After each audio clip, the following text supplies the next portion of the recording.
주역에서 여섯 번째 괴가 천수송, 즉 하늘 아래 물이 있다는 괴인데 천수송의 송은 재판정에서 송사할 때 그 송입니다. 지금도 이제 헌법재판소와 법원에서 온갖 정치적인 송사들이 지금 일어나고 있는데 이제 심지국 선생님은 천수송의 이 송을 도구마의 싸움이라고 했어요. 도구마의. 이제 그 말이 딱 와닿았는데 네. 정말 요즘에 막 이제 뭐 매주 토요일이면 하여튼 양쪽에 하여튼 대단한 진보 보수 이렇게 이제 막 모여서 이렇게 하는 거 이제 도구마 자기들의 어떤 신념 자기들이 믿는 것이 옳다고 이런 식으로 막 이렇게 하는 모습을 보는데 그걸 왜 천수송의 이 송을 도구마의 싸움이라고 하셨습니까? 이렇게 정의를 하셨습니까? 송이라고 하는 게 이렇게 다툼의 원인을 말하고 그 다툼의 원인을 알아서 다툼이 없는 세상을 만든다는 그런 뜻이죠. 근데 이제 그 송하는 그 싸운다 할 때 송자라는 글자를 보면은 말씀원에 공별된 공을 써놨잖아요. 그러니까 다 주장은 자기 말이 정말 진리다 이렇게 주장을 하는 거죠. 그러면서 싸운다는 거죠. 공이라고 하는 게 내 말이 나는 다 보수나 진보나 서로 이게 자기가 나라를 위해서 자기가 진짜 애국자라고 서로 그렇게 지금 다투는 거잖아요. 그러니까 왜 그렇게 다툼이 나오는가 그럴 때 자기가 옳다, 자기 말이 옳다는 그런 독단과 아집 때문인 거죠. 그래서 그런 도구마에 빠진 그 빠져 있는 자기가 결국은 거짓자인데 그 거짓자를 자기 참 주인으로 알고 자꾸 자기가 주인이 돼야 되고 자기 주장이 누구보다도 옳다.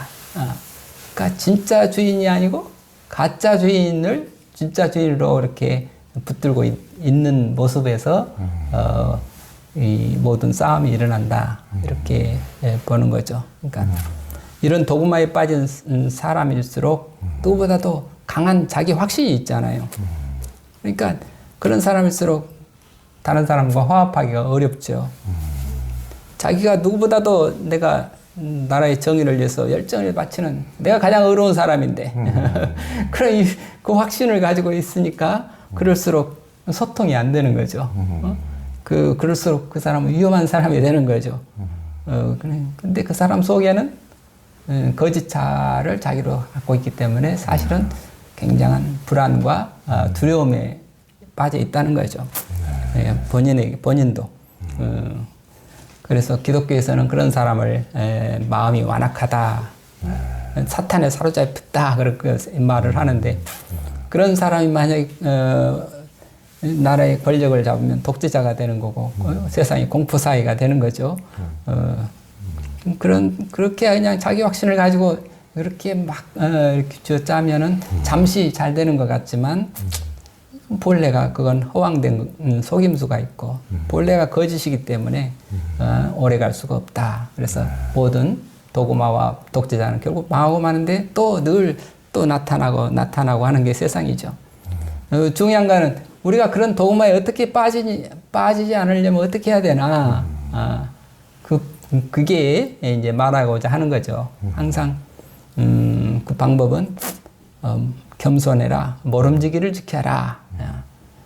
겸손해라 하는 말은 겸손은 그냥 겸손한 척하는 게 아니라 내가 정말 없어져야 이공님처럼 공이 돼야 되는데 공이 돼야 겸손하는데 그런데 그래서 어떻게든지 공이라는 겸손 그리고 모름지기라는 그 모름을 지키는 그것이 도구마에 빠지지 않는 지혜다.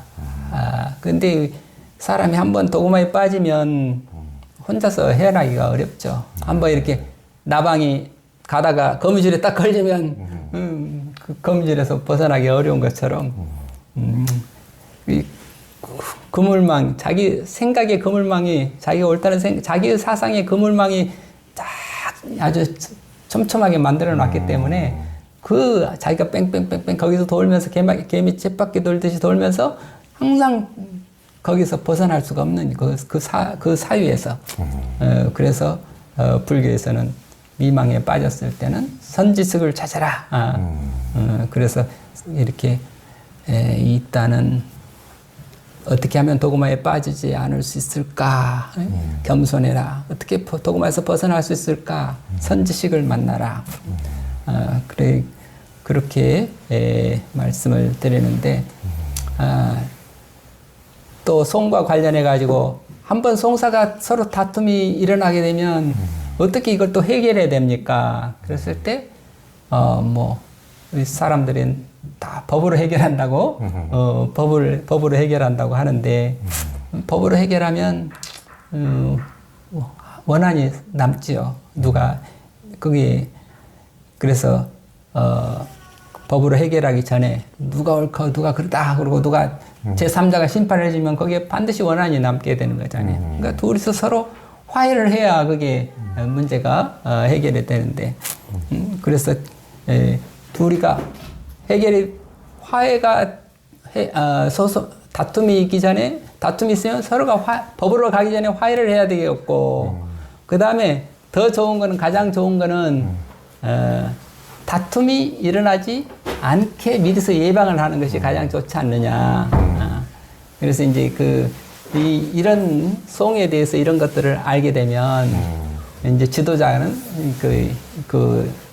미리서 이렇게 다툼이 일어날 여지를 미리서 없애도록 해야 되겠고, 그 다음에 자기가 아집과 도구마에 빠지지 않도록 해야 되겠고, 그리고 지도자는 그런 조건이 필요하겠죠. 그래서 지도자가 될 조건은 그러니까 겸손해야 된다. 그리고 겸손해서 도구마에 빠질 위험을 늘 미연에 막아야 되는 거고, 또 어떤 자기로 말미암아 어떤 소송이나 어떤 사건이 일어날까 봐서 미리미리 준비하고 대비하는 그런 또 지혜가 있어야 되겠죠. 그런 아마 천수송계에서 말해주고 하는 거는 아마 그런 어떻게 하면 이 세상에서 다툼이 없고 모두가 다 이렇게 화합하는 그런 세상을 할 수 있을까? 다툼이 일어나는 원인을 알자. 그 원인을 알고 다툼이 일어났을 때 어떻게 그걸 해결하는지 그 해결 방법을 알려주자는 게 천수송이죠. 예. 지금 이제 세계에서 전쟁이 끊이지가 않고 있는데요. 뭐 우크라이나뿐만 아니고 러시아하고 우크라이나, 지금 이스라엘하고 팔레스타인, 그렇죠. 그 처참한 것들을 이제 참 보면 기가 막힌데요. 주역에서 7번째 개가 지수사. 이제 즉 땅 밑에 물이 있는 이 지수사께는 전쟁의 상징이고, 물이 땅 위에 있는 수지비께는 평화의 상징이라고 했는데 왜 그렇습니까? 그것도 우리 왜 땅속에 물이 있는 걸 왜 전쟁이라고 했을까 생각을 하니까 땅에 물이 있으면 이제 땅이 지반이 약해져 가지고 건물이 무너지잖아요. 땅이라고 하는 게 속에 땅은 백성이고 건물은 나라인데 뭔가 이게 백성들의 마음속에 뭔가 불평불만이 꽉 차 있고 이게 욕구가 분출이 안 되고 있으면 집안이 약해서 나라가 흔들흔들해 가지고 무너지고 그냥 전쟁이 그러면은 여러 가지 뭐 홍건적인 난도 일어나고 뭐 여러 가지 뭐 동학난도 일어나고 혁명이 일어나고 옛날에는 그래 뭐 그렇게 이게 땅에 물이 가득하다는 것은 백성들 마음속에 욕구가 분출이 못 되고 그냥 꽉 억눌려 있는 상태로구나. 이 상태가 벌써 전쟁이다. 그렇게 보는 거고 그 불평불만을 욕구를 터뜨려 가지고 그걸 수용해 가지고 모아서 그게 하나 어떤 땅에서 물이 나와 가지고 호수를 이루면 그 호수를 중심으로 평화로운 오아시스가 만들어지잖아요. 그러면 그래서 그 땅에 있는 물이 흘러 넘쳐서 이렇게 하나의 생명수로 모든 다른 그 생명들을 살리는 오아시스를 만든 평화의 세계가 된다. 그래가지고 지수사는 이 전쟁이지만 뒤집어서 수지 비가 된다. 그럼 평화의 세계가 된다. 이제 그걸 이제 또 좀 더 이해하기 쉽게 어머니가 지수사야 지 땅은 어머니라고 생각하고 수는 아들이니까 가족관계로 말하면 어머니가 뱃속에 아들을 품고 있으면 즉 뭐 품고 있다든지 아니면 임신하고 있으면 생명이 나오려고 애를 쓰니까 엄마도 힘들고 아들도 힘들고 뱃속 애기도 힘들어. 그렇게 괴로운 상태가 그게 지수사고. 근데 출산을 해서 애기도 나와서 숨쉬고 엄마도 숨쉬고 그러면 아주 엄마와 아들이 아주 행복하고 평안한 그런 세계가 수지비고 그거 이제 개인적인 실존 차원으로 말하면 전쟁이라고 하는 번뇌의 상태. 내 속에 뭔가 내 욕구가 이렇게 충족되지 않아가지고 뭔지 괴롭고 번뇌로 힘들고 이런 상황이 수지비다. 그런데 나의 번뇌가 풀려서 새로운 내가 나를 낳았을 때, 내가 나를 출산했을 때, 그랬을 때 수지 비가 돼가지고 기쁨과 평화의 세계로 변한다. 이런 식으로 다양하게 해볼 수 있죠. 그런 수지비와 지수사, 전쟁과 평화, 그것이 밖에 있는 전쟁과 평화도 있지만 내 안에 있는 전쟁과 평화도 있다. 이런 생각을 해봅니다. 네. 요즘 시대는 이제 민주화 시대라고 하지만은 서로 소통이 참 어려운데요. 보수와 진보가 이제 통하지가 않고 남자 여자가 통하지가 않고 노인과 젊은이들이 통하지가 않고 그쵸. 상하가 통하지 않아서 참 답답한데요. 주역 11번째 교회가 이제 땅이 하늘 위로 올라간 지천태를 태평한 세상이라고 그러고 또 반대로 하늘이 땅 위에 올라간 천지비를 불통의 시대라고 하는데 왜 그렇습니까? 그리고 이제 불통을 소통으로 바꾸고 난세를 태평성대로 이제 바꾸려면은 어떻게 해야 됩니까? 네, 그것도 중요한 질문입니다. 그래서 그 우리 태극기 보면은 건괴가 있고 곤괴가 있고 건괴는 하늘이고 고는 땅이고 하늘과 땅이 서로 소통하고 하나가 돼야 되는데 서로 막혀 있다. 왜 막혔나? 하늘은 하늘로만 자꾸 올라가려고 그러고 땅은 땅으로만 자꾸 내려가려고 그러고 그러면 서로 불통이 되지 않냐. 그래서 이거 어떻게 그 상황을 이제 정치적으로 말하면 왕은 왕대로 자기 고집대로 자꾸 올라가고 교만해지고 자꾸 오만해지고 백성들은 백성들 나름대로 자꾸 불평불만으로 또 떨어지고 그래서 백성들과 국민이 아예 이 대통령과 국민이 자꾸 멀어지는 그런 상태를 불통의 시대라고 천지 비라고 하는 것은 막혔다 그 말인데 왜 이렇게 막혔나 서로 소통하지 못하고 그래서 우리나라 태극기를 좀 바꾸자. 하늘을 위에가 올라가 있고 땅을 밑으로 내려놓는데 뒤집어라. 하늘을 밑에다 놓고 땅을 위로 올려놓자. 그러면 지천태가 된다. 어떻게 바뀐다는 게 뭐냐 그러면 대통령이 백성 밑으로 내려오고 백성이 왕이 위로 대통령이 위로 올라가는 그래야 서로 소통이 되지 않겠냐. 그러니까 이게 왕이 백성 아래로 내려와서 백성의 뜻을 하늘처럼 섬기면 그러면 태평성세가 되지 않냐. 그래서 그걸 지천태 하늘과 땅의 위치가 뒤바뀌면 태평시대가 된다.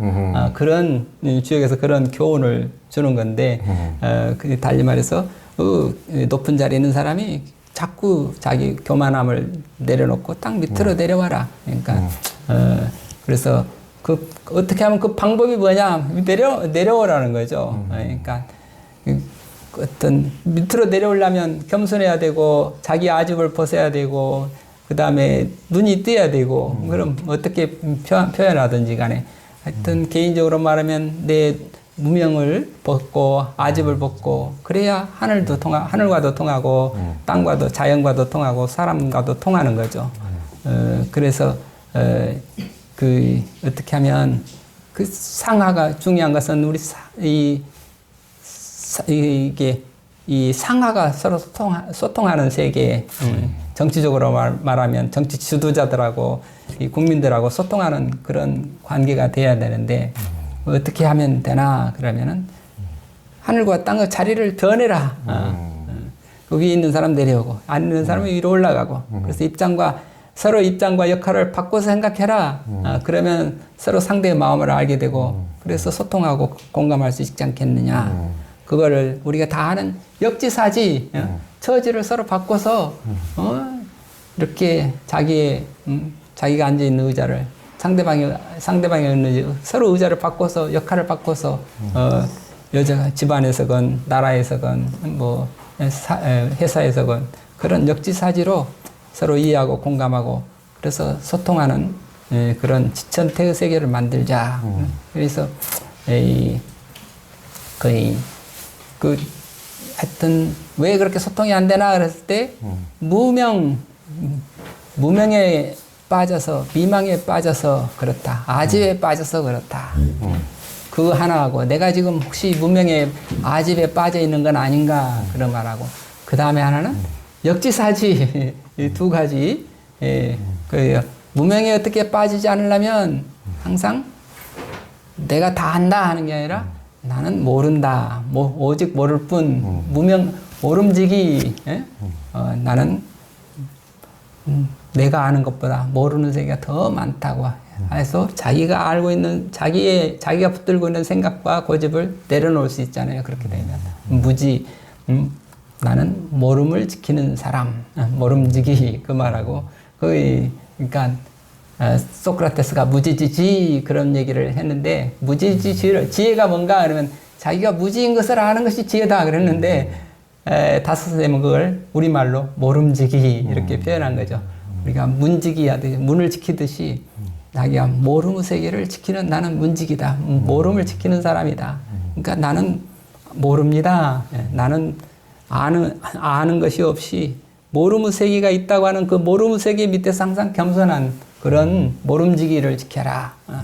이 모름지기 그런 겸허함하고 그 다음에 항상 또 상대방의 입장에 가서 입장을 바꿔놓고 그 자리에 가서 생각해보고 그 사람의 자리에서 생각해보고 그 사람의 역할에 가서 생각해보고 그런 역지사지 그것이 그렇게 뒤바꾸면 하늘과 땅이 자리가 뒤바뀌면 태평시대가 되지 않냐 그런 지혜를 우리가 또 가르쳐주고 있죠.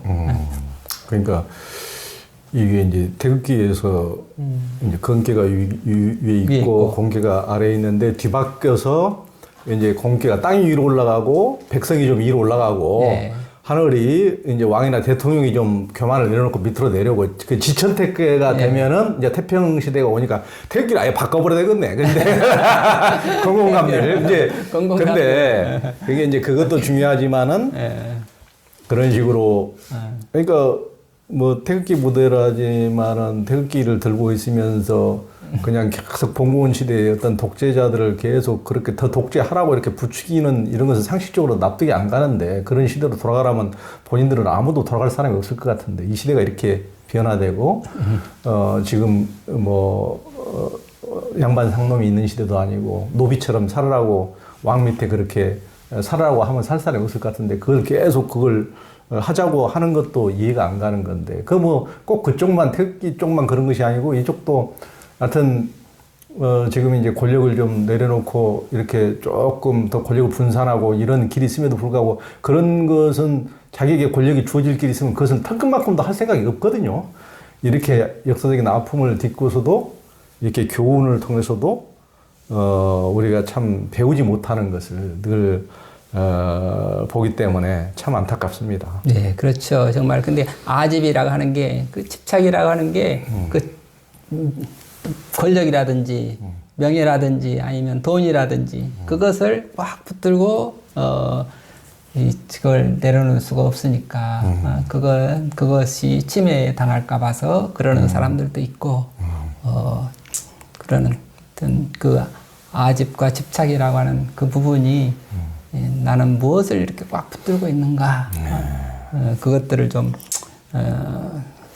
알아야 될 텐데. 그 집착하면 이제 항시 끝에 꼭 봉변을 당하게 돼 있죠.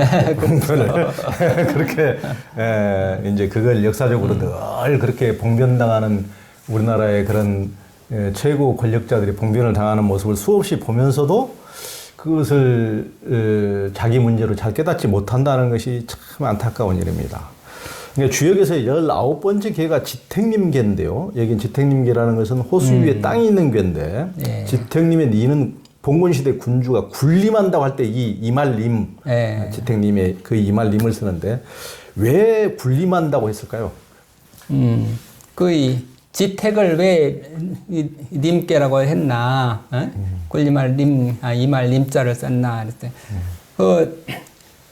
이것도 역시 여기 주역이라는 게 다 정치 지도자들을 위한 책이잖아요. 우리 근데 요즘은 민주 시대니까 우리 누구나 다 지도자 역량을 가져야 진짜 훌륭한 지도자가 나올 수 있으니까 우리가 다 우리 시대에는 누구나 다 이런 어떤 주역을 알자는, 옛날에는 왕만 알아도 되는, 왕만 보는 책이었지만 지금은 누구나 알아야 그런 훌륭한 지도자를 우리가 모실 수 있지 않느냐 해서 우리가 누구나 다 깨야 된다. 누구나 다 주인이 돼야 된다.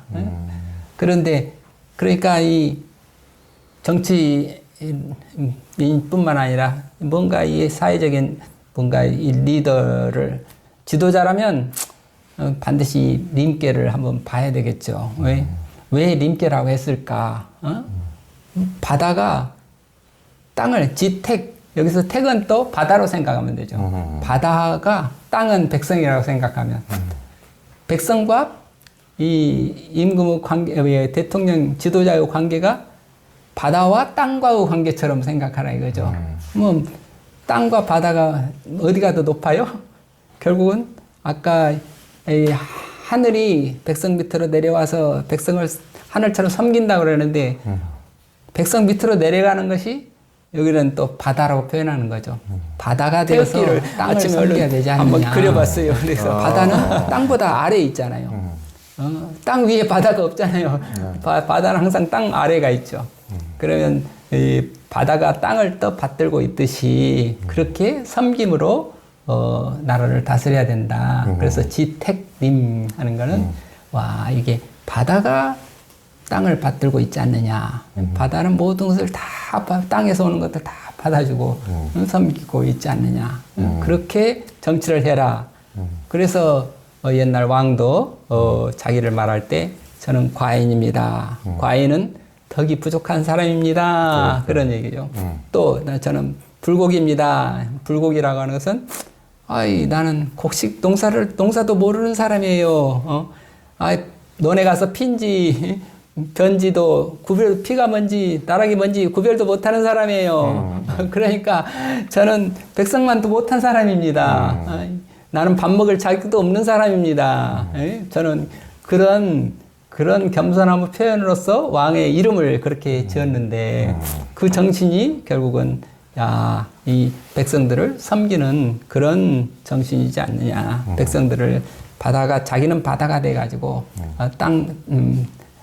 땅을 하늘처럼 이렇게 섬기는 그런 대통령이 나와야 되지 않느냐. 그러니까 이 바다를 보면서 우리 정치하는 사람들은 늘 바다를 생각해야 되겠죠. 땅 아래로 내려가서 모든 걸 다 기쁘게 받아주고 있구나. 그래서 바다라고 하는구나. 다 받아준다고 바다라고 하는구나. 그런 포용력 그리고 기쁘게 받아주는구나. 바다는 가서 보면 평화롭고 언제나 기쁘잖아요. 바다라고 하는 게. 정치인을 볼 때 누구나 항상 평화롭고 기뻐야 되겠구나. 그래서 그렇게 나라를 위하는 그런 지도자가 나왔으면 얼마나 좋을까. 그래서 이런 나라를 백성을 위하는 정치, 민주적인 정치 그런 이상을 사실은 옛날부터 이미 이렇게 주역의 지택님께에서 나와 있는 건데 그걸 아직도 우리가 지금 늘 기도하고 있는 것이 안타깝죠. 그러니까 봉건 시대, 조선 시대였던 그런 왕들도 우리가 이제 사극에서나 보면은 과인은 항상 그런 과인이란 말이 부족한 사람이다. 그리고 자기 자신을 불고기다. 곡식도 모르는 이렇게 농부만 또 못한 일반 백성만 또 못한 불곡 이렇게 이제 본인을 그런 식으로 표현을 하는데 지금 우리가 보는 지도자들은 최고 지도자들은 이게 사람 알기를 생명 알기를 뭐 전쟁 일으켜서라도 자기 권력만 유지하면 된다는 식으로 이런 식으로 우리가 화투장에 홍사리 껍데기 이만큼도 정말 이게 안 하는 이런 이제 지도자들을 보고 있는데 참 봉건주의 시대조차도 그랬는데 참 민주주의 시대라는 시대에도 그런다는 게 참 기가 막힐 뿐이죠. 기가 막히죠. 마음을 쉬는 휴심정에 오신 당신을 환영합니다. 두려움과 불안, 화, 우울, 외로움의 한 생각을 쉬어버리니 사랑과 기쁨이 가득합니다. 평화로운 생각과 언행으로 자신과 세상을 이롭고 밝게 만드시는 당신을 존경하고 축복하고 찬탄합니다.